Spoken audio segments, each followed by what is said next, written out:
চালকে ধান খেতে একবার শস্য ক্ষেতের ভিতরে ধান ক্ষেতের ভিতরে গেছে গা এখন তো মনে করছে বেচারা চিপে গেছে গা আসলে চিপার মধ্যে যাওয়ার কারেন্ট আছে আছে হ্যাঁ তো উঠাবে কেমনি স্টার্ট নিউট্রাল করো গাড়ি নিউট্রাল করো মানে আইব ওইদিকে যাই গেছে সেদিকে হ্যাঁ উঠাবে কেমনি ধর দিই ধরো আল্লাহ বাবারে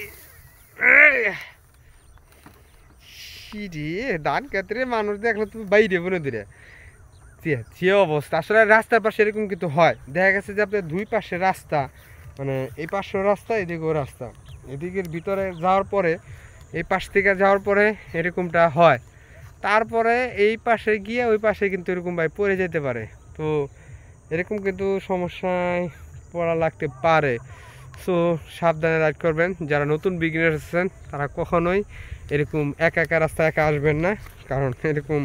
সমস্যা হতে পারে কারণ এখানে দেখেন রাস্তায় মানে আশেপাশে কোনো লোক নেই সব খালি এরকমই আসে তো সাবধানে রাইড করবেন আর দেখে শুনে আর এরকম ফাপড়ি